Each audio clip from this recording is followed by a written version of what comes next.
Assalamualaikum warahmatullahi wabarakatuh. Di sini saya akan menjelaskan dan mempresentasikan tentang chapter 5 manajemen keuangan, yaitu tentang manajemen persediaan.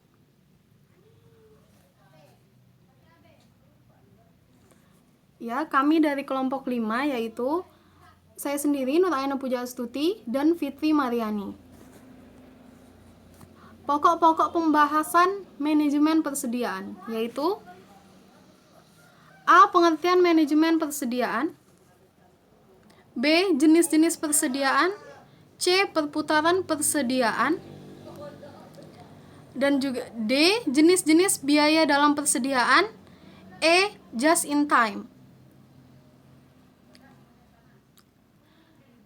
Dan ini adalah A. Pengertian manajemen persediaan, yaitu manajemen persediaan adalah bahan baku atau barang yang disimpan yang akan digunakan untuk memenuhi tujuan tertentu. Misalnya untuk digunakan dalam proses produksi atau perakitan, untuk dijual kembali, atau untuk suku cadang dari suatu peralatan atau mesin. Persediaan dapat berupa bahan mentah, bahan pembantu, barang dalam proses, barang jadi, ataupun suku cadang. Bisa dikatakan tidak ada perusahaan yang beroperasi tanpa persediaan, meskipun sebenarnya persediaan hanyalah suatu sumber dana yang menganggur.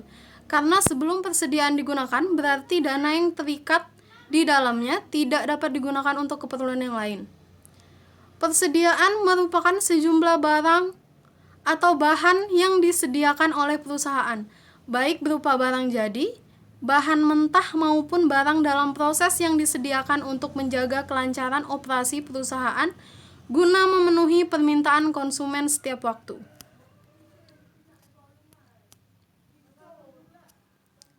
Dan B. Jenis-jenis persediaan, yaitu 1. Persediaan bahan baku atau raw material stock. 2. Persediaan komponen rakitan, purchased part or components. 3.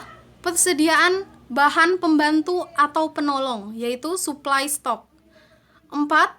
Barang setengah jadi atau work in process stock. 5. Persediaan barang jadi, yaitu finished good stock. Dan C. Perputaran persediaan. Perputaran persediaan merupakan salah satu ratio dari aktivitas.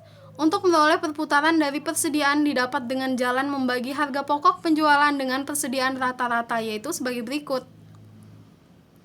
Yaitu perputaran persediaan sama dengan harga pokok penjualan persediaan rata-rata. Dan ini adalah manfaat menghitung perputaran persediaan. Perhitungan perputaran persediaan atau inventory turnover bagi suatu perusahaan sangatlah penting, yaitu antara lain dapat diketahui apakah pengelolaan persediaan telah dilakukan dengan baik atau tidak.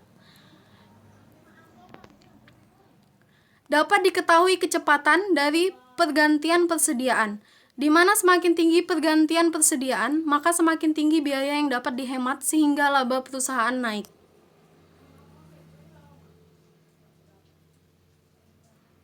Pada dasarnya, suatu perusahaan yang baik adalah apabila persediaan barang yang dijual atau diproduksi cepat berganti, sehingga biaya penyimpanan serta tingkat kerusakan barang semakin rendah, yang dapat menyebabkan kenaikan laba perusahaan. Dan ini D. Jenis-jenis biaya dalam persediaan, yaitu 1. Biaya penyimpanan atau holding cost or carrying cost. 2. Biaya pemesanan atau pembelian atau ordering cost. 3. Biaya yang timbul akibat perusahaan kehabisan persediaan atau stock out cost or store take cost.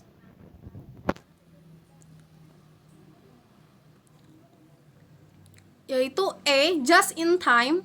Just in time atau sering disingkat dengan JIT adalah suatu sistem produksi yang digunakan untuk memenuhi kebutuhan pelanggan tepat pada waktunya sesuai dengan jumlah yang dikehendakinya. Tujuan sistem produksi just in time atau JIT adalah untuk menghindari terjadinya kelebihan kuantitas atau jumlah dalam produksi, yaitu overproduction. Persediaan yang berlebihan atau excess inventory dan juga pemborosan dalam waktu penungguan atau waiting.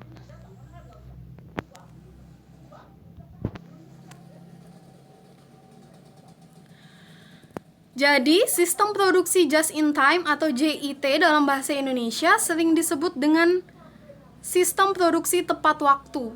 Tepat waktu di sini berarti semua persediaan bahan baku yang akan diolah menjadi barang jadi harus tiba tepat waktunya dengan jumlah yang tepat juga. Semua barang jadi juga harus siap diproduksi sesuai dengan jumlah yang dibutuhkan oleh pelanggan pada waktu yang tepat pula. Dengan demikian, stok level atau tingkat persediaan bahan baku, bahan pendukung, komponen, bahan semi jadi atau WIP atau work in progress, dan juga barang jadi akan dijaga pada tingkat atau jumlah yang paling minimum. Dan ini ada dua manfaat yang dapat ditemukan dari just in time antara lain, yaitu satu manfaat tangibles, dua manfaat intangibles.